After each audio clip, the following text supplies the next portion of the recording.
NFL, where every single play is important and can determine a winner or a loser in a game. And any win or loss can determine an entire season for that matter, and jobs, and all of that. You have got to have a better fundamental understanding of strategy, of game plan. You've got a struggling kicker. You've got 1st and 10 at around the 25-30 yard line. We'll say around the 30 yard line. You need to run the ball, even if AP isn't back. Both of those, first and second play, should be run there, trying to get a couple more yards. Get the ball closer, get the ball centered, where whatever you think you need to do to give your kicker the best chance to make that field goal in the worst case scenario event that you don't get the first down. Then on 3rd down, either you've got the first down off of 2 run plays, or then you pass it. But that's how you've got to do that when you're already in the field goal range. Not if you're starting out 1st and 10 from your own 20. Yeah, then call the plays that you did call for that first series. But when you got the ball at the opponent's 30 yard line, the field is significantly smaller. Those 11 defenders only have to cover 40 yards worth of field now, because the 30 yards they've got to the goal line, and then the 10 yards that the end zone is. So they've only got 40 yards of field to cover in pass coverage. Whereas if you start the ball at the 20 yard line and you're passing the ball, they've got 90 yards of field to account for and cover. This isn't even football, okay? Like, this is 6th grade frickin' algebra, geometry, some form of math for elementary students. Like, unbelievable. And these people are... Norv Turner's been in the league how many years? And he's got championship rings from being an OC with the Dallas Cowboys, and he's been a head coach who's coached teams to division titles before. Granted, none of his teams have ever done anything in the playoffs, and I think we're all seeing why. But still, like I said, this is basic, fundamental. Any idiot should know this. If you've ever picked up a video game controller and played a football video game, it would take you 2 plays to understand this. But apparently, Norv Turner has never played any football video games. And also, apparently, Norv just has absolutely no sense whatsoever when it comes to situational play calling. Or at least he didn't this last week, for whatever reason. But so there's off. Oh, okay, where do I need to get back to? So that's the thing. Like, you can complain about everything from the Vikings game if you're a Vikings fan. Teddy Bridgewater, he looked awful. Everybody's ripping the O-line. Oh, Teddy didn't have any time to throw. He got sacked 5 times. He was hurried 15 times, and da-da-da-da-da. Yeah, that's all true. Teddy was hurried, like on 15 or 16 of his 30-some throwing attempts or dropbacks. Yes, that's true. However, if you look at Teddy's QBR last year, when he was under duress, under pressure, we'll just say under pressure. Last year, if you look at Teddy's QBR, when he was under pressure, it was somewhere, I want to say it was in the low 90s, like a 90.5, something like that for his QBR rating. Same exact under pressure situations. Monday night, what was his QBR? 30. Freaking 30. Okay? So don't tell me that, well, it's all the offensive line's fault because Teddy is under pressure. Every quarterback gets under pressure at many points in every football game. There is never a football game where the quarterback's not hurried or pressured at all, ever. Like, that's unheard of, okay? So as an NFL quarterback, if you are worthy of being an NFL starting quarterback, you need to still make plays. Or you got to be better than 50% at least. Bare minimum, you got to be better than half in those situations. Teddy would just sit there and hold on to the ball. I don't think I ever once in an entire 4 quarters of just being a pass-happy team, I don't think I ever saw him come off of his primary read and throw it to a secondary receiver down the field. The only time he ever came off of his number one primary go-to receiving target from the play call and then threw it to somebody else, it was always the shortest check down guy possible. Never ever, not once in an entire game for a starting NFL quarterback does a guy come off his number one receiver downfield and throw it to a number 2 or number 3 receiver downfield. It's either the guy highlighted in red. Here's where Teddy Bridgewater's at in his quarterback progression, and this is terrible. This needs to change immediately. Teddy, Zim, if you're listening, this needs to change right now. ASAP, okay? Or ASAP, I don't know however you pronounce it. But Teddy is quarterbacking to where there's only 2 receivers running any routes on every single pass play. There's the primary target, the guy who's highlighted in red on the play in your playbook, okay? You know, this is the primary receiver for this play. Just as drawn up, this is who we want to go to, okay? That doesn't mean that the coverage the defense has is going to allow that. That's why we've got these 2, 3, 4 other guys running other routes, okay? Instead of going 1, and then, nope, 1 isn't there, where's my number 2? Okay, nope, where's my number 3? Nope, okay, you know, and so on. Instead of progressing down the list of your progressions, Teddy just looks at the primary, and then if he's not going to go there, he automatically checks down all the way to the bottom guy on the list. He does not even consider wide receiver option number 2, or number 3, or number 4. It's the number 1 option or the bottom option. That is it. And there are always, on every pass play, there's at least 2, 3, 4 options in between there.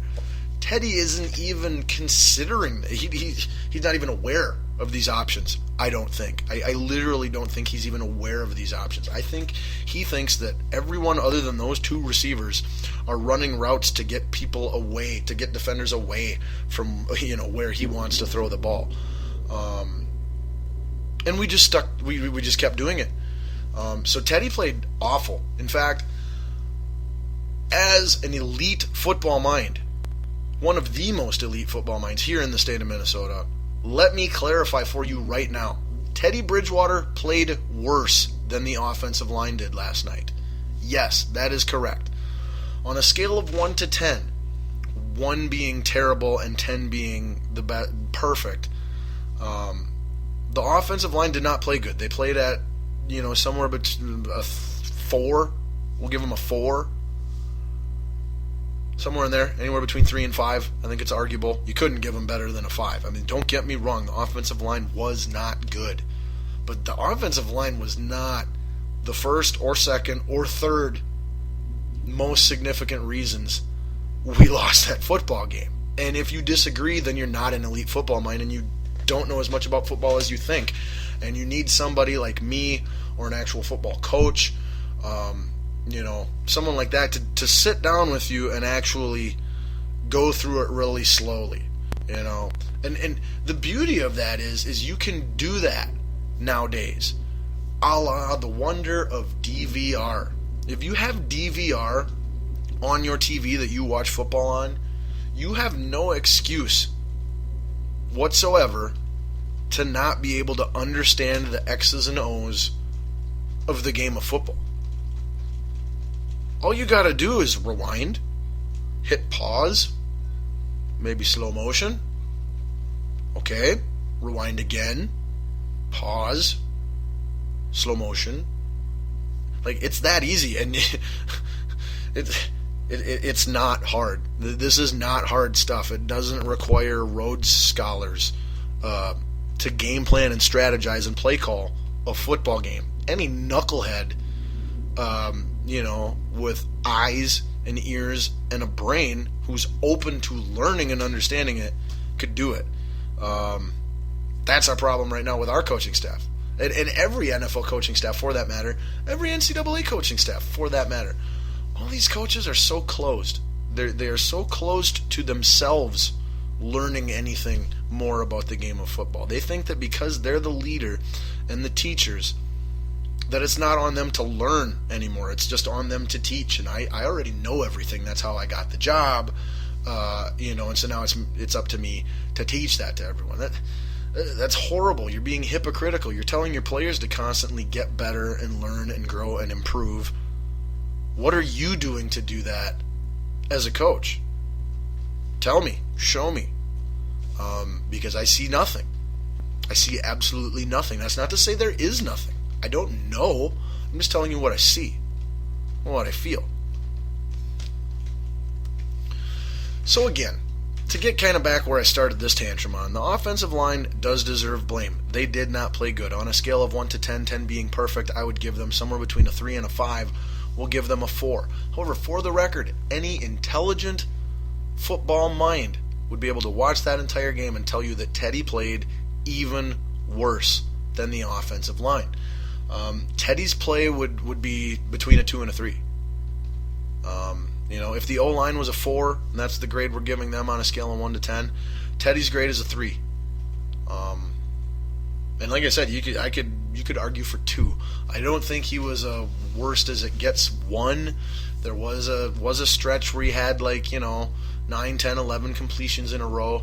Granted, they were all short to mid-range, check down, dump down, over the middle, easy passes against a defense that had a lead and was playing a unofficial form of a prevent defense, playing as off and soft as you can be.